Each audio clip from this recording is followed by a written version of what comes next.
It's actually been kind of hard for me to talk about in articles because it's so epic and it's so twisted. But what's nice about this film is I can talk about it and I can give away spoilers because there's so many.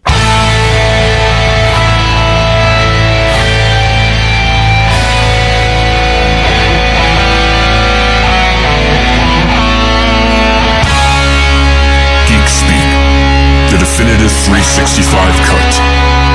These are the meaningless ramblings of a Scottish redone whore and a pissy ex-video store clerk. Their ongoing mission is to set right the movie wrongs. They're gonna need a bigger podcast.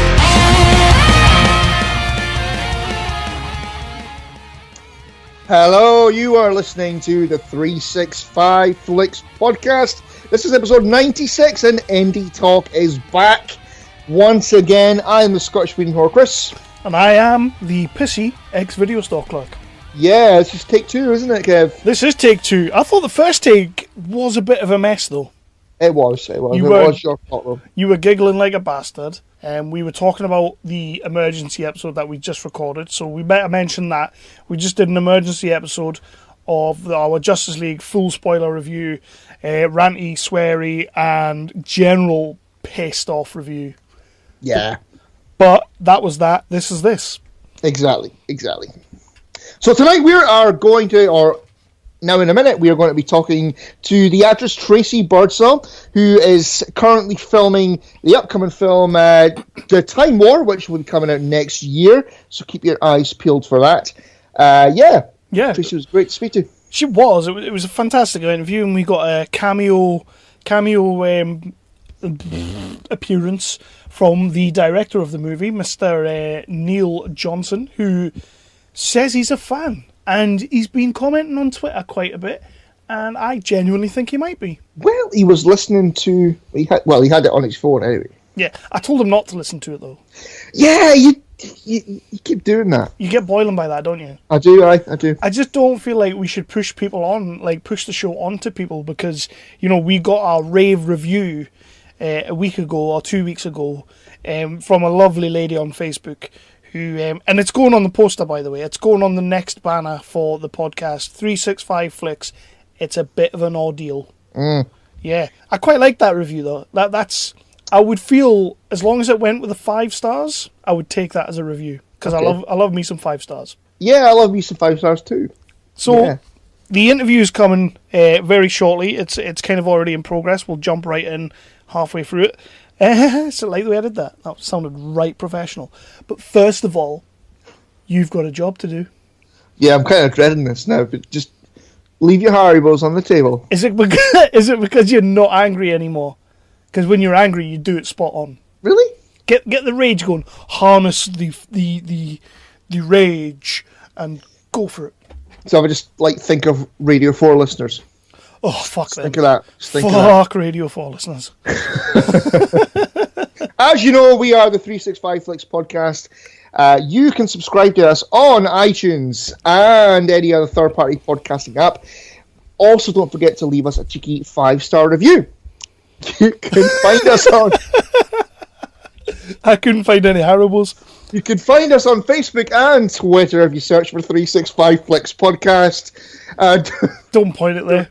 You're an arsehole. No, shit. It's gone.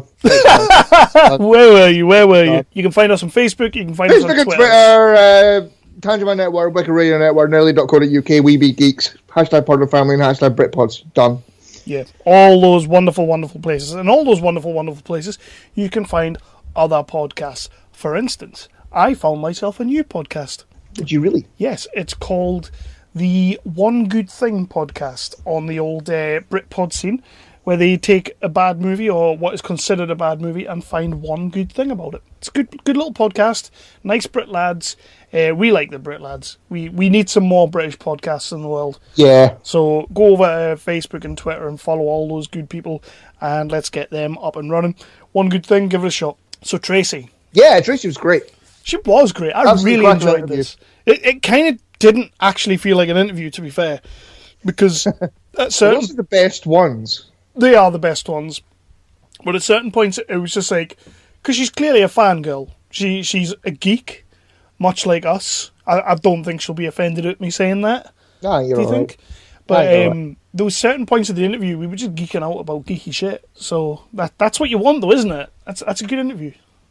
Well, there was a certain thing that I asked her about. So I think it was towards the end of the interview that when you brought it up on IMDb and we clicked on that, I totally had a total geek out about that. About who her great grandfather was. That was fucking awesome. And spoiler for one listener, but number one fan Doug from Hobie, he's going to be well impressed with that. Yeah, he is. As well, he should be. As far as he's concerned, we spoke to royalty. But yeah, interview's fantastic with Tracey. We had a really good time. Before we get into that, becoming part and parcel on the show now, we have a couple of projects that I want to let you know about. Gary Chudley's project on the Kickstarter for Miranda Chronicles Volume 2 is still up and running. We need to get him some more money to make this book a little bit more epic. It's already looking great. And Mark Zammit, former former guest of the show, awesome lad, awesome Brit indie director. His Indiegogo is up and running again for the Homeless Ashes to get the next block of filming done, which I think is coming towards the end. I think this might be the last one he needs to do to get it all. I'm pretty sure I read that on his Facebook page, yeah. Which would be That's great, cool. because Cool. that's a movie we need out there. We need to see it. They released a trailer last week. Did you watch the trailer? Yes. The trailer. Yeah, I put it on the page, so I'm assuming you would have. Yeah, The trailer looks fucking great. Just really, we need this film. It looks very important to me. Like, it looks like we need to get it out there. So, yeah, give some money to him. Interview with Tracey in progress. We were attacked. One of those old half-wit BT-14s. Someone attached one of your prototype brain extractors to its arm. Robots. They've declared martial law, downloading memories with big brain suckers. Robots are changing protocols. The AI Scourge has been planning our genocide. We have maybe less than a month. Scourge. Yeah, you kind of just ramble on, don't you? Yeah. Bless you. It'll be fine. It'll be Shut fine. up. Shut up. Hey, I'll open. No, just kidding. No, if you want to, just go for it. Right. Come on then, pal. Okay, so right now we are joined by Tracey Birdsall of Road Warrior Robot Fighter and the upcoming Time War, which we are massively, massively excited about. Tracey, welcome to 365 Flicks podcast. Thank you so much for having me. You're very welcome. We've been looking forward to this. Yes. So much so that we stayed up till 11 o'clock at night. That's right. It's been worse. It's been worse. It's been a lot worse. Hi. I got to show you something, guys. Hang on. He's showing you his phone. Oh, nice. Nice. I'm not sure if you should be listening to that. It's actually the director. That's Neil Johnson. So Oh, he he's just, in Oh, how you doing, man? I told him about you guys, so he's been listening to it. I actually listened to you. Yeah. We don't recommend that. We never Don't recommend say that. I'm glad you guys still like each other because Yeah, we get that a lot. When people listen to our episode, we do get that a lot. Like, are you two actually friends? So yeah. but it's the northern way. You see, I understand that because that's the way Northerners speak to each other, and it's quite definitely. normal. Yeah. We have to do something to make up for the weather, Like it. It's just... Yeah. No, we've been friends for over 10 years, so I don't think that's going anywhere. Sorry to interrupt the interview. I'm actually a big fan. Seriously. Thank you very much. Oh, nice. Thank you very much. That's always good to hear. That's staying in. Like, I just told him in his ear, I'm like, they were just opening. it's all good. That's It's all right. I good. can't think of a better way to open than having a fan on the show. Special guest, right? He's actually setting up green screens for something right now. So yeah. Pulling back the curtain on the green Yeah, screen. nice. Love it. I'm pleased Love with it. that. I'm pleased with that, yeah. Right, so I will let you open again, my good Yeah. friend. Well, again, Tracey, welcome to 365 Flicks podcast. You're well and truly welcomed now. Yeah, tell you what. Before we get going, we were having a look earlier on IMDb, and one thing I wanted to mention, Tracey, is about your great grandfather, who was a composer on Steamboat Willie. Yes. And that is awesome. Yeah, you were super excited about I had that. a full-on nerdgasm earlier on when I read that. That is cool as hell. So you know what I found out recently? Because I, of course, am very into finding out more about him, and he did a lot of studio work and stuff, too.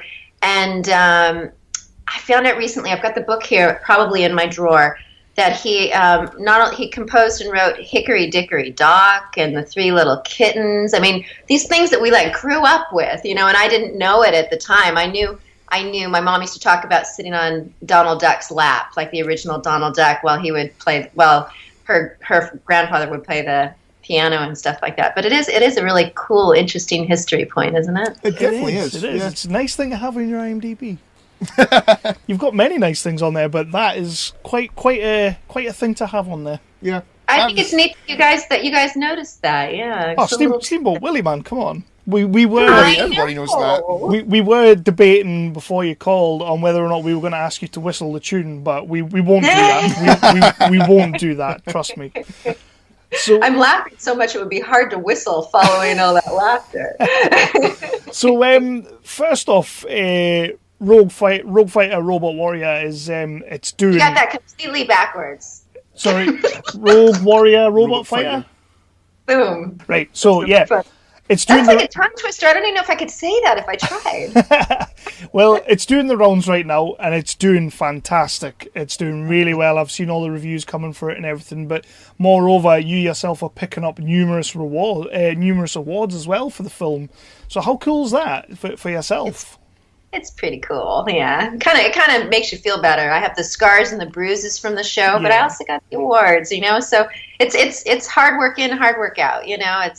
It's nice, yeah. The one thing I wanted to know about that is, as an actress, I went through your IMDb. You've got a few credits on there. Is action a genre that you really chased down, or did it just kind of fall into place for action for you? It kind of found me. But that said, I've always lived my life. I'm super athletic. I was a tomboy growing up to the max. I mean, I was basically my dad's boy, and played on the boys' soccer team. And, you know, I sang and danced and did all that. But I was really, really into sports and running, and played football with the boys in the street as just a little girl. And, you know, so it's like, and then I became a gym rat. And I was a gym rat because I was born with scoliosis. And so the only way to get out of going to physical therapy was if I would go to the gym every day. And so I'm strong and I'm fit and I'm in good cardiovascular shape. So, I mean, when I got this opportunity, it's like, well, can you do this? I'm like, yeah, I can do this. What I didn't take into consideration was, since I'd never done action before, was all the takes and all the aerial shots then and everything else. Like, you do this huge stunt up this few hundred, foot sand dune. You get to the bottom, you've got to do it another, 20 some times, It's like, so that's pretty exhausting. But no, so I think it kind of found me, but I was really excited about it. Yeah. But to be fair, getting to run around and do stunts and jumping off buildings, as you say, that's just everybody's dream, really, isn't it? I just want to do more. Yeah. Like now it's like I really want to do what do you call it? Wire work. Yeah. Now I behind the scenes, I'm like, I could so do that. I want to do that, So yeah, I want to do more stunt stuff. I think it's fun. We've been on a movie set this year, and we saw some wire work being done. And the first take of it, it was really loud. The way she landed was really loud, and we were both stood there going, "Oh!" She was fine. Oh, she was fine. She just jumped straight back up and she's like, let's do another take. So I imagine once you get into the wire work, which it'd be great for you to do, I imagine that's what it'll be. Just come on, let's do it again. And you know what? For every stunt that you do, I mean, it seems like, there's always a mishap. I mean, I only got a crash pad one day, and I was falling down. I was getting shot, and I was falling down, and this is actually for the Time War, but I know we're not talking about that movie yet. And so it's like, you know what? I'm going to give you a crash pad. The director, I'm like, this is amazing. Like, I see other actors get them on his sets, but he never gave me one, right? So he blew up this big blow-up crash pad, and so of course I fall really hard because I know it's not going to hurt, and I bounced.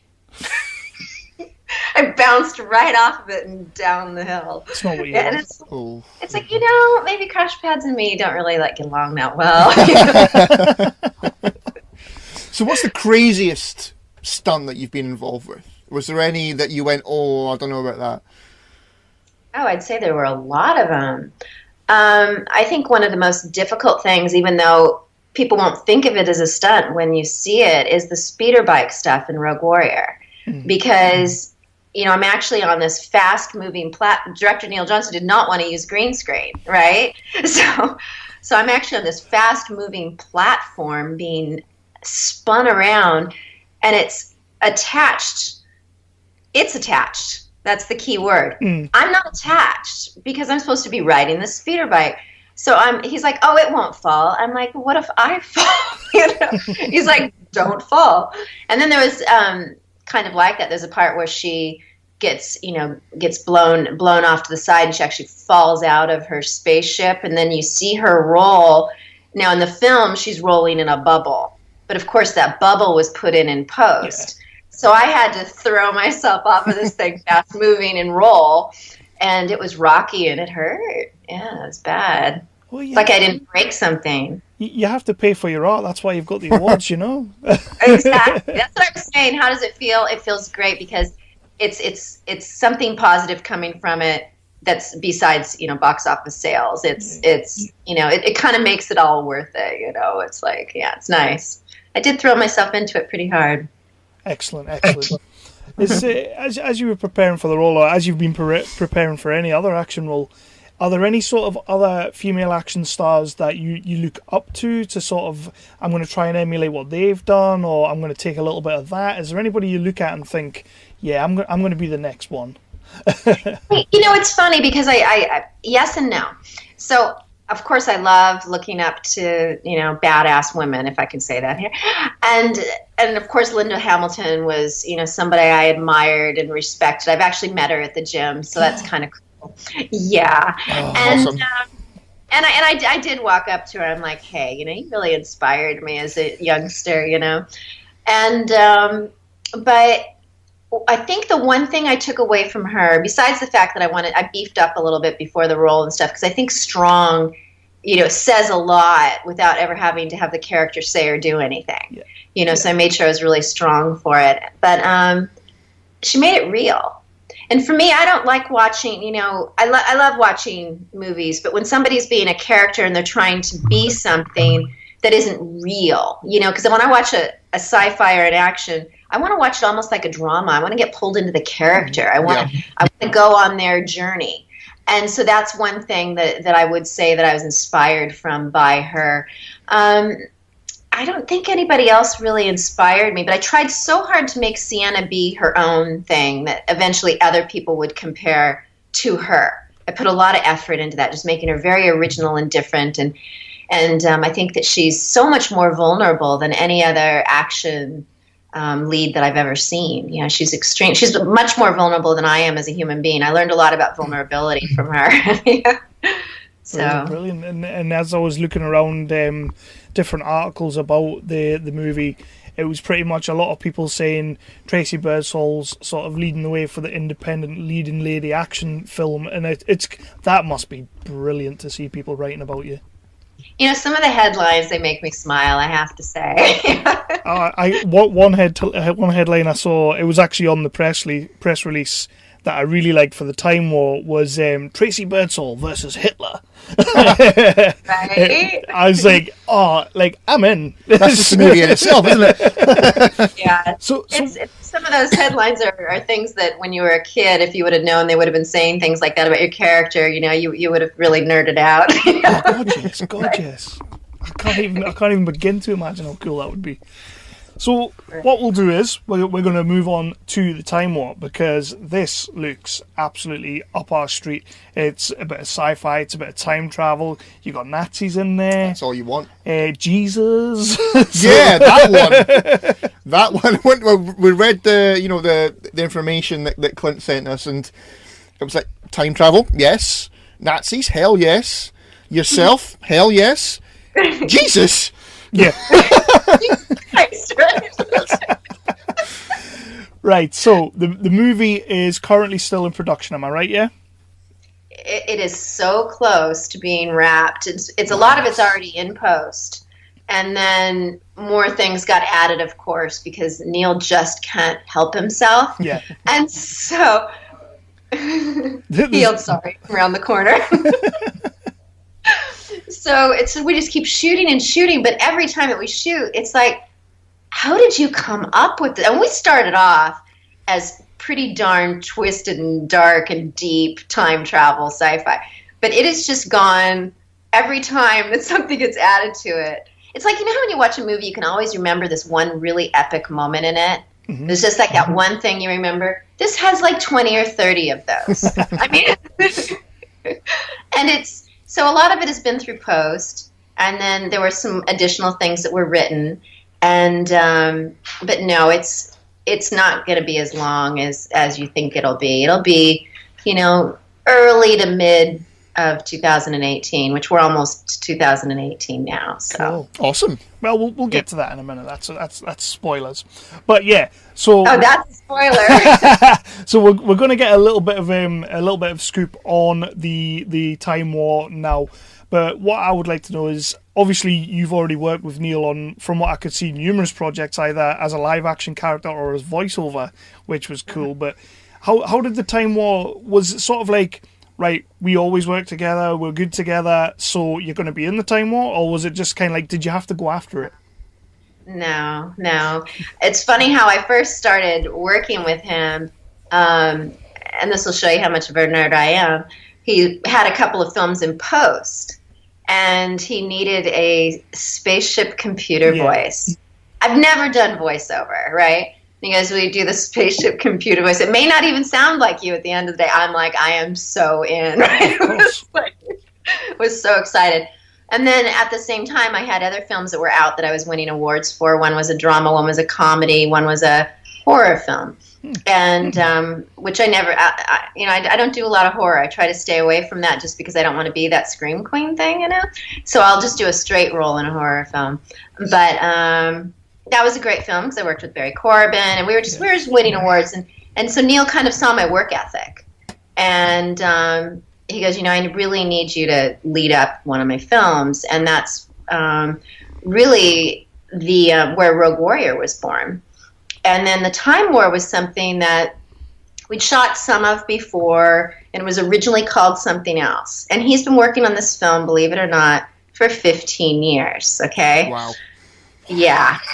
That's I'm telling you, you've never seen anything like this. I mean, I can't believe I get to be a part of it. But, so we shot weeks on it. We had principal photography, and then went off to England and did more. And all of a sudden we realized that the original footage that we'd shot years ago wasn't doing justice to these epic things that we'd shot. So now the movie's up to like 5 hours, 6 hours, something like that. So a lot's going to have to be trimmed out, but you have to trim out a lot of the good stuff in order to keep the storyline in there. Yeah. So he did what any really intelligent director would do, and he chopped it in half. So the previous stuff that was done before we added the cast and the things that made it so epic will later on come out as the prequel. Ooh, right. And Nice. so the Time War is really the good juicy bits of the film. Of course it has its storyline and it travels through and it makes perfect sense as long as you cannot drink alcohol watching this movie. I swear you get lost. And but so it's almost like a great masterpiece was born out of a film that he'd been working on for 15 years. Mm-hmm. Isn't that interesting? 15 years. That's amazing. I've not got the patience for that. That's how he has Christopher Lee's voice. He recorded Christopher Lee's narration 15 years. Right. So, we were going to get to this. Like, how does Christopher Lee come into the movie and sort of like with him now being like, well, gone basically? Have you listened to the narration? Have I what? Have you listened to the narration yourself? Oh yes. Yes. How awesome is it? Because it's Christopher Lee. It's awesome. Imagine how I'm going to feel if, I don't know if it does, but if some of that narration goes over when I'm on screen, I'm I'm have a total geek attack. I'm just going to like die. Yeah. That must be a pretty emotional thing. Obviously you won't be thinking about it at the moment as you're filming it, but to know that Christopher Lee is going to be, doing narration on a movie that you're in, that must be, as a nerd, it must be a pretty goddamn emotional thing, is it? I think I'm going to cry right now. I did read it today and I was like, actually, that's bloody awesome. Yeah. Well, it was funny because Neil was working with him on, he was working with a band. I don't remember what band it was, and they had Christopher Lee in the studio, and he directed a lot of, really gigantic music videos. And so that's how we got to know him. And he's like, if I slid you a little money, like, would you do this narration for me? Not realizing that he wasn't still going to be with us, And so I think it's kind of close to his heart too, that, that he at least, had the thought and the impetus to get him to do it at the time that he was working with him on another project. So it was literally like, while you're here, just come over here. Just come over here a minute. Read that. Read it. A little bit more, yeah. Christopher Lee, that's amazing. That is awesome. It was actually at Abbey Road Studios too. Oh, excellent. Yeah. So, I think this is going to be a hard question and it's going to be a hard answer for you, but what can you tell us about the plot of The Time War? Oh, I can tell you a lot about it. We just might not understand it. Oh my gosh. Okay, so it's a time travel movie about Adolf Hitler traveling through time, trying to rewrite history and his own genetics in order that he can, kind of be the ruler of the earth, which, as we know, Hitler, there are some factual basis in this. We know that he was interested in messing with genetics, and we know that he was interested in time travel and even wanted to build a time travel machine. I think he might have even partially done something like this. I'd have to ask somebody or Google it. But so I play his daughter, and I play his nemesis. Now, the interesting thing about that is I'm also basically the love of his life as his daughter. But there's some things that happen where, she is his daughter. So there's some things that happen inside of her that kind of take her down a dark path too. But so there's lighter versions and darker versions. Since it's time travel, I play various different characters, all who are somewhat the same, but all very, very different. So different that we got to the point where we had to code them. Like, this is, this Dion and this is this Dion, because I had to give them all different little mannerisms and voices and tics and things so that you could follow the storyline and not get lost as to where you were at. So it was challenging, I'll tell you that. Yeah. So you've often blacked a time travel movie. Wow. Yeah, orphan blacked it. That's not... It's got elements of time travel. It has elements of sci-fi. It has elements of horror. There's definitely some horror elements to it. It's very dark. It's very dramatic. It's not. There's nothing campy about it at all. It's and it has some psychological thriller elements. It's very, very messed up. So, as an actress playing many, like you say, you have to do the mannerisms and tics and all that. Like, how hard would it be hard? Like, how is it to go from one character? Like, you're essentially playing the same character, but you're going from different character to different character. You're doing the mannerisms. How hard is that for you? They're different versions, is what I call them. It is the hardest thing I've ever done. But I got to the point once I kind of figured them all out. Because we don't just tell our characters what they're going to do. We learn from our characters too. So as they have experiences, I'm like, oh, well, then that would be kind of cool if this one did that. So you kind of really, you have to think on this for thousands of hours. Yeah.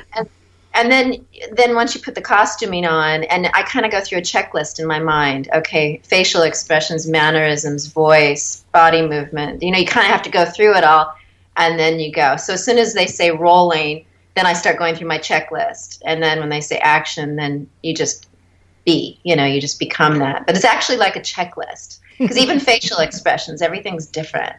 Yeah. Was there ever a point you were halfway through a take and you were like, no, that's not that version?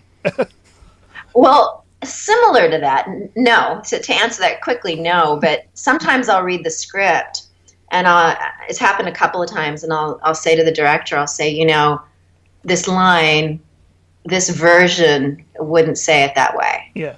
she would say, because some of them are more intelligent, some of them more worldly, some of them more, so luckily, he knows that I know these characters so well. I know them so intimately. And he's like, yeah, you're right. She wouldn't say that. Some of them are sassier, some of them are more gruff, Yeah, so it's interesting because they have their own way of speaking, Excellent. Sure. So, again, if you can't... I can see that in your expressions. I know what you meant about don't drink alcohol with it, because I think you're going to have a straight head when you watch the film. But definitely alcohol after. Tell us if you can't answer this, because obviously we don't want to spoil anything. But so, is your character going to be spending a lot of? Obviously, you're his daughter, but are you going to be traveling through time with Hitler, or is he traveling through time and you're in different iterations of the? I do a lot of time travel, and I do travel through time with him. Cool. And because I'm trying to take him out. It's my own father. Yeah, but at the same time, he turns on me too, and it gets to be a battle, of different versions of our characters. I think you heard my daughter calling her dog. Steve, they heard you. I wasn't sure what was going on. I was like, oh, okay. I thought maybe you were being told to. No, that's spoilers. It did sound like spoilers. Sharp. Name is Moose.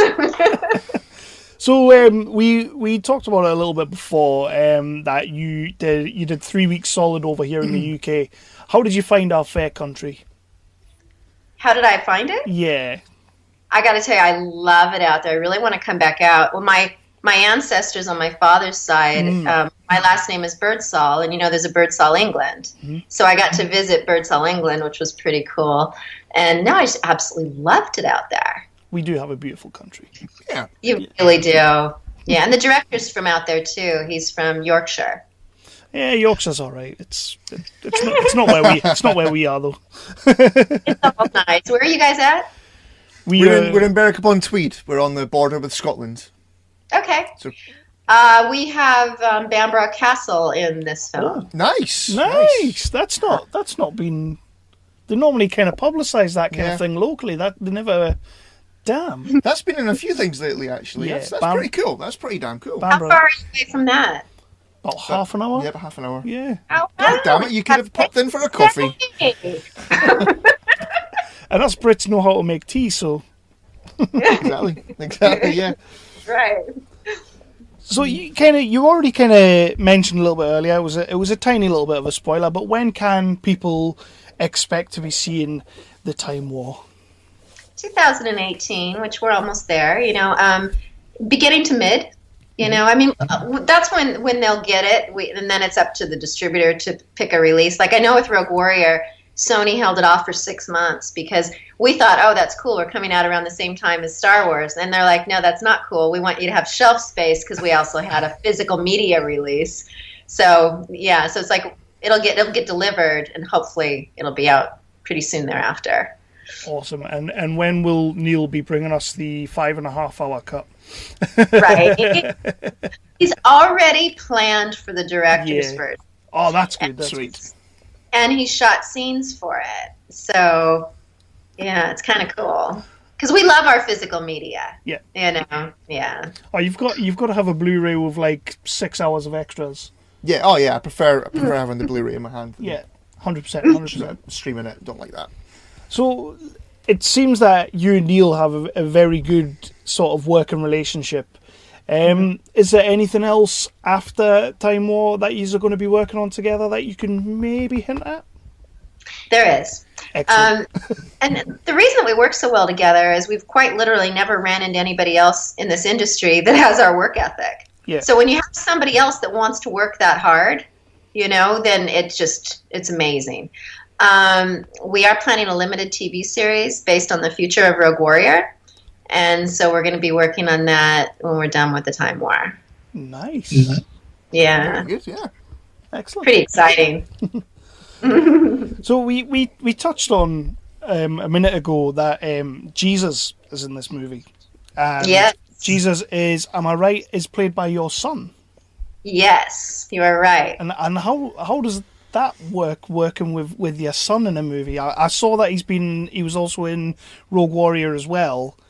But it's funny because Aaron's been an actor since he was 2. He's been a union actor since he was 2.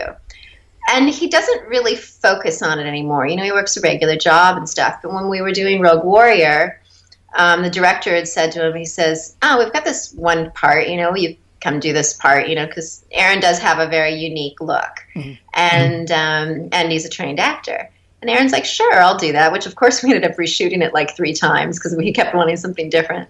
But, and it was weird. It was the first time that I'd, even though he was an actor growing up, we never ever got booked in anything together.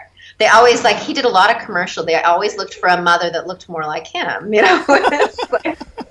more like a mother. I've actually never played the mom role. I've been stepmom. I've been, so it was just kind of one of those really surreal moments. Now with this film, when Neil decided to put Jesus in it, and if you've looked at Aaron's pictures, he's kind of the walking incarnate of Jesus. Yep. So that again was a given. It was like, "Hey, Aaron," he's like, "All right," Okay, I'll play Jesus. So has he used it to get away with anything? Has he ever gone, "I'll screw you, I'm Jesus"? He's an adult, But yeah, we make a lot of Jesus jokes. We really do. Yeah, but he did a brilliant job, absolutely brilliant. Yeah. So does Jesus and Hitler, I can't believe I said that, in a sense, share the screen at any point, or is that something you can't tell us? Yes. Oh man! Wow, that's got to be a first. That's got to be a first in cinema history. I'm going to give you a little tiny thing that I might get told was a spoiler, so I can't tell you what happens. Okay. They share the screen while Jesus is nailed to the cross. Whoa. Okay. Well, what I'm going to do is I'm going to say that I'm going to leave that in, but you can get it back to us and let us know if it has to come out. Yeah. I think that'll be okay. I'll check. I'll give you a message 10 minutes after we're done and let you know for sure. This movie sounds like it's going to be nowhere near a spoiler compared to what happens. Yeah. So, yeah. We're going to have to get Clint to fly us out. Yeah. To watch the director's cut with you. Yeah. I think just start laying those seeds now. I think. I'll start on it tonight. I'm seeing him tonight. Awesome. This movie does sound pretty damn epic, pretty damn twisted, and I genuinely cannot wait to see what happens with this film. Because, like we said before, we are a couple of geeks, we're a couple of nerds, and it's like we say, as soon as we heard time travel, we heard Nazis, it's like, I want to watch this film now. Oh yeah. That's right up our street. Big Sliders fan, so it works for me. Yeah, it's amazing. I truly can't compare it to anything. I truly can't. I think it's a history making film. I really do. Yeah. That's cool. That is very cool. Now here's a very, very geeky question for you, Tracey.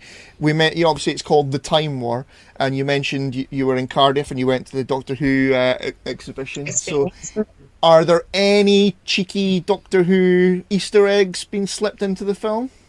No. I was going to say, it doesn't sound like there's going to be a Doctor Who Easter egg in there. Doctor Who has a little more of the campiness to it. It's part of what we love. So, yeah, no, there isn't. Yeah.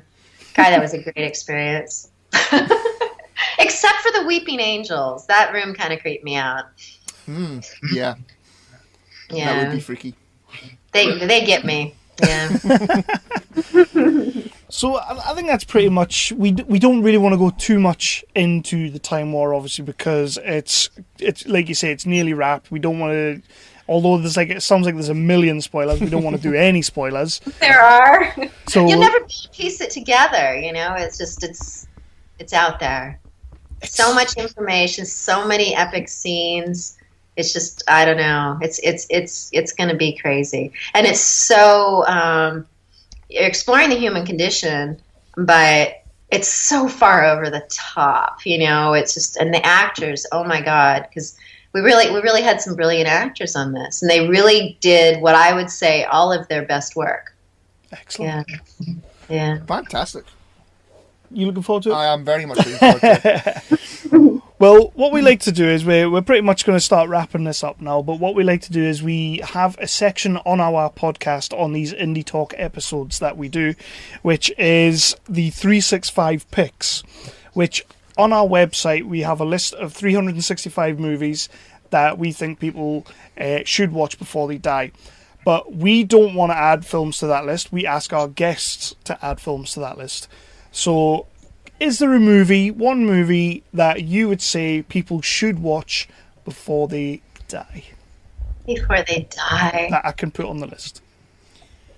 I would say if anybody hasn't seen Eyes Wide Shut.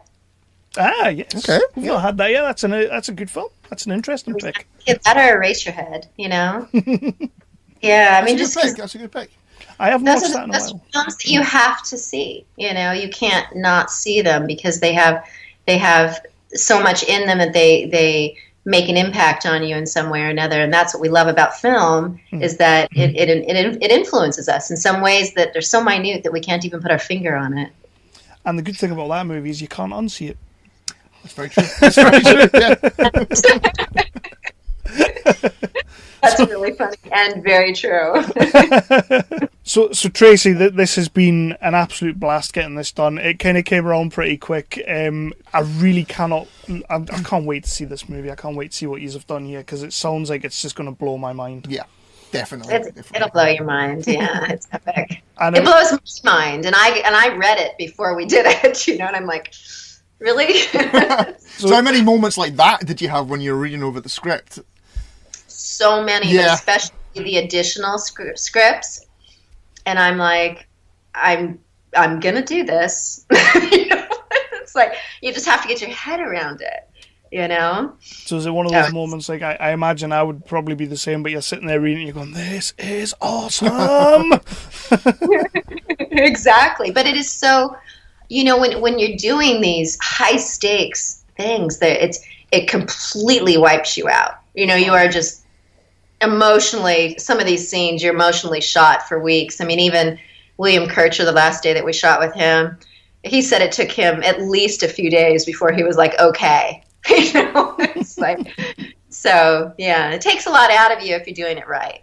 You know, if you're throwing your whole heart and soul into it, and that's why we do what we do. Exactly. And if you're putting that in, people are going to see it on screen, and that's all anybody can ask for. Yeah. Yeah, memorializes the moments. Oh, definitely. Mm-hmm.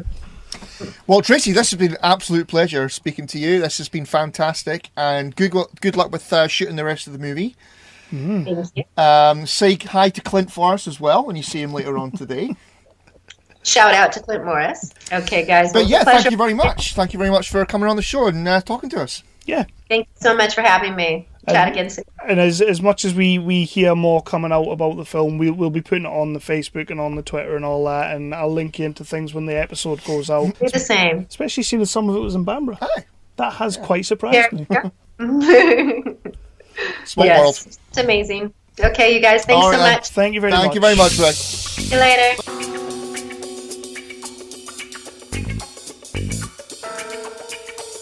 If you like listening to this podcast, then I guarantee you're going to love Thinking Outside the Long Box and our scintillating interviews with pop culture celebrities. I have a responsibility, not just to my son, but to everyone I meet, to let you see this is what you can do. This is what you can have. Look at how different I am. My God, look at all these people here. Can I be more different? Jesus Christ. But it doesn't stop me, so why should it stop you? Our discussions on the classics of pop culture literature and movies. This version of Night of the Living Dead, I regard personally as my favorite movie of all time. Oh, really? I can trace it back to that movie for my love for movies and entertainment. And of course, our intelligent discussion on all things pop culture. Passively reading the comic book. That's good. Here, I'll put it close to the mic. Oh, listen to me flip the pages passively. Yes. And then, so this is aggressive comic book reading. Oh, man, yes! It's so good!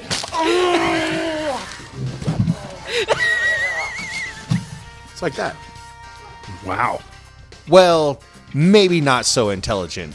To listen to us, search for Thinking Outside the Long Box at iTunes or Stitcher, or find us at www.totlb.com. Now back to your super interesting show.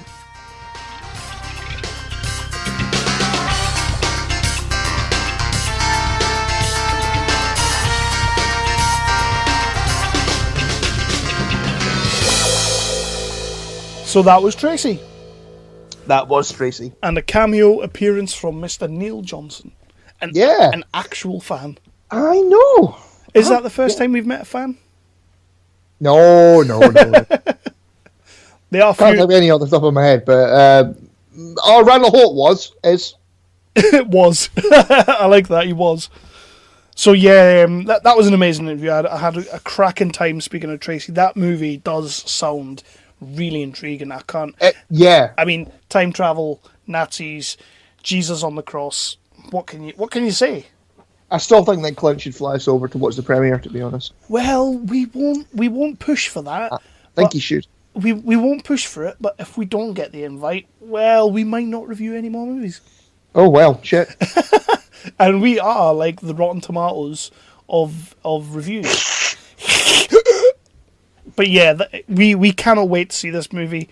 Tracey looks badass in it. And I was looking through the pictures for the film, like the photo shoot, not the photo shoot, like the shots and that. She looked great in this movie, and it's another one that is definitely on our radar. So yeah, definitely, definitely. But before we leave, because it's indie talk and because we like to pimp out some projects and stuff, why don't you tell the good people where your project's at? Ooh, nice. Yeah. Well done. I didn't do that myself. You didn't. But why not? Why not? Your short movie, something about can't see and things. I've not read it, so I don't really know. But how's it coming? Fuck you. How's it coming on? Okay, so first of all, because I forgot to do this earlier on, you can find it on Facebook if you search for What You Can't See Film. Like it, share it, and all that kind of thing. There's I'm trying a thing at the moment with a daily scary post thing. Okay. I'm trying it. You know, just what would you do kind of thing. I don't really like it. I don't like social media, and as you know, but I'm trying it, and people are liking the posts. So you did mention it to me the other day. You asked how you I thought reply. it was. No, because I thought it would be quite awkward if I wrote "Are you?" It would be. It would have been worse if you said shit. Well, I couldn't say that because I hadn't noticed. I have now though. Have you really? I like them. Do you? I saw the one where you said, "What would Buffy do?" That was the very first one. Yeah, I saw that. That was last week. Well, I saw that one. I just said I saw it. Arsehole. Anyway, yeah, so I'm trying that. Check out the Facebook page. I am trying a thing where, posting every day and all that. There are also updates of how the movie's going. Yeah. The movie is in the editing process right now. Or post-production, if you will. I like it. Yeah, so we had our first editing session last Wednesday night. We are hoping to get another one this week. And how did that go?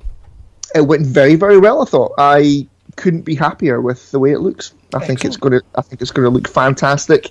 I think it's going to be pretty scary. And yeah, I'm really pleased with it. Any chance of getting a little cheeky snippet put on the old Facebook? Well, I've got snippets to put on.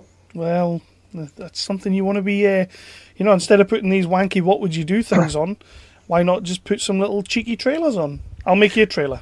How are you going to do that? I'll just be me sat there going, watch this movie. It's well good in its way. All right. Right. Not with those hands. Not like it's well good. It's well good. Is it? So how long are you thinking this movie's going to end up being? Probably it'll be over 15 minutes anyway. Probably no longer than 18. Excellent. So I think that's pretty generally okay for a short film. That's generally considered a short movie. So yeah. That's how that works. And now this has turned into an indie talk in itself. Well, you didn't warn me. Yeah, I was thinking about that the other day because you did mention that on a few episodes back, or maybe the last episode. I can never remember. We're usually drunk, but you did mention that, and I'm going to start setting up your indie talk. I'm going to start coming up with some questions. I'm going to do some research on the wiki and the IMDb to see what other projects you've had, and the cut of your jib. You going to read the script, or I can't promise anything. To be fair, I'm seeing it as it's being edited, so now I'm kind of seeing the script. Mm-hmm. And you saw it as it was being filmed as well. Well, for the most part. I did, yes. There was that one time I was in the toilet. Mm-hmm. Yeah, I didn't see that bit. But I got to hear your wicked acting.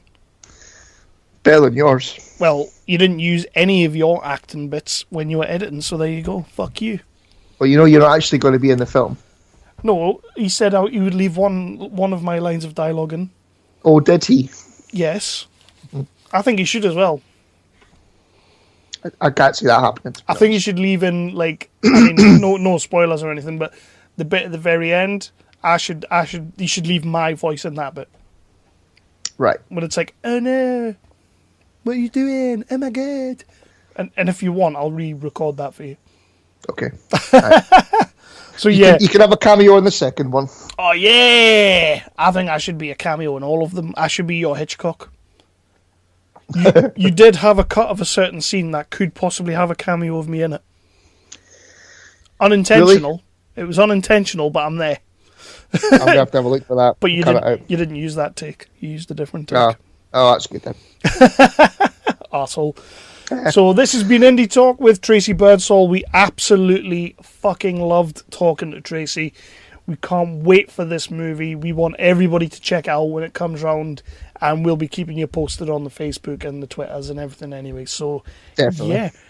Yeah. Anything I want to say? That's about it. Is that it, man? That's about it, buddy. That's been some epic recording. I'm really chuffed we got that off our chest on there. Yeah. I feel better now. But we will be back for episode 97. Yeah, we will.